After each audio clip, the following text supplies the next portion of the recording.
யோவான் எழுதிய முதல் திருமுகம் அதிகாரம் 4. உண்மையும் பொய்மையும். அன்பார்ந்தவர்களே, தூய ஆவியின் தூண்டுதல் தமக்கு இருப்பதாக சொல்லிக்கொள்ளும் எல்லாரையுமே நம்பிவிடாதீர்கள். அந்த தூண்டுதல் கடவுளிடமிருந்து வருகிறதா என சோதித்தறியுங்கள். ஏனெனில் போலி இறைவாக்கினர் பலர் உலகெங்கும் தோன்றியுள்ளனர். இயேசு கிறிஸ்து மனிதராக வந்தவர் என்னும் உண்மையை ஏற்றுக்கொள்ளும் தூண்டுதல் அனைத்தும் கடவுளிடமிருந்து வருவது. இவ்வாறு கடவுளிடமிருந்து வரும் தூண்டுதல் எதுவென அறிந்து கொள்வீர்கள். இயேசுவை ஏற்று அறிக்கையிட மறுக்கும் தூண்டுதல் எதுவும் கடவுளிடமிருந்து வருவதல்ல. இதுவே எதிர்கிறிஸ்துவிடமிருந்து வரும் தூண்டுதல். இந்த எதிர்கிறிஸ்து வருவதாக நீங்கள் கேள்விப்பட்டிருக்கிறீர்களே. இதோ இப்போதே அவன் உலகில் இருக்கிறான். பிள்ளைகளே, நீங்கள் கடவுளை சார்ந்தவர்கள். நீங்கள் அந்த போலி இறைவாக்கினர்களை வென்று விட்டீர்கள். உங்களுள் இருப்பவர் உலகில் இருக்கும் அந்த எதிர்கிறிஸ்துவை விட பெரியவர். அவர்கள் உலகை சார்ந்தவர்கள். எனவேதான் உலகு சார்ந்தவற்றையே பேசுகிறார்கள். உலகமும் அவர்களுக்கு செவி சாய்க்கிறது. ஆனால் நாம் கடவுளை சார்ந்தவர்கள். கடவுளை அறிந்து கொண்டோர் நமக்கு செவி சாய்க்கின்றனர். கடவுளை சாராதோர் நமக்கு செவி சாய்ப்பதில்லை.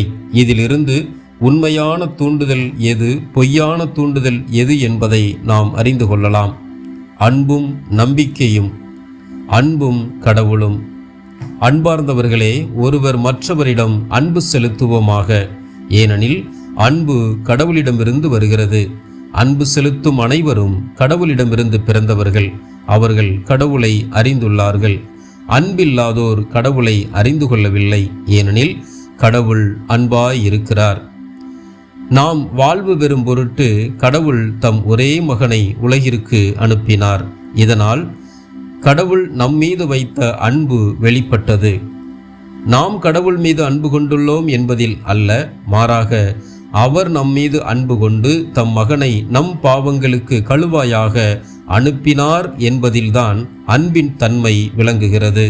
அன்பார்ந்தவர்களே, கடவுள் இவ்வாறு நம்மீது அன்பு கொண்டார் என்றால் நாமும் ஒருவர் மற்றவர் மீது அன்பு கொள்ள கடமைப்பட்டிருக்கிறோம். கடவுளை எவரும் என்றுமே கண்டதில்லை. நாம் ஒருவர் மற்றவரிடம் அன்பு கொண்டுள்ளோம் என்றால் கடவுள் நம்மோடு இணைந்திருப்பார். அவரது அன்பு நம்மிடம் நிறைவு பெறும். அவர் தமது ஆவியை நமக்கு அருளியதால் நாம் அவரோடு இணைந்திருக்கிறோம் எனவும் அவர் நம்மிடம் இணைந்திருக்கிறார் எனவும் அறிந்து கொள்கிறோம்.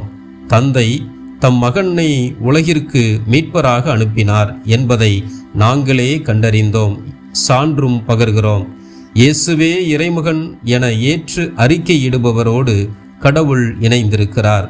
அவரும் கடவுளோடு இணைந்திருக்கிறார். கடவுள் நம்மிடம் கொண்டுள்ள அன்பை அறிந்துள்ளோம், அதை நம்புகிறோம். கடவுள் அன்பாய் இருக்கிறார். அன்பில் நிலைத்திருக்கிறவர் கடவுளோடு இணைந்திருக்கிறார். கடவுளும் அவரோடு இணைந்திருக்கிறார். கடவுள் இருப்பது போல் நாமும் இவ்வுலகில் இருக்கிறோம். எனவே தீர்ப்பு நாளில் உறுதியான நம்பிக்கை கொண்டிருப்போம். இவ்வாறு நம்மிடையே உள்ள அன்பு நிறைவடைகிறது. அன்பில் அச்சத்திற்கு இடமில்லை, மாறாக நிறை அன்பு அச்சத்தை அகற்றிவிடும். ஏனெனில் அச்சத்தில் தண்டனை உணர்வு அடங்கியுள்ளது. அச்சம் கொண்டுள்ளவரிடம் அன்பு முழு நிறைவு அடையாது. அவரே முதலில் நம்மிடம் அன்பு செலுத்தியதால் நாமும் அன்பு செலுத்துகிறோம். கடவுளிடம் அன்பு செலுத்துவதாக சொல்லிக்கொண்டு தம் சகோதரர் சகோதரிகளை வெறுப்போர் பொய்யர்.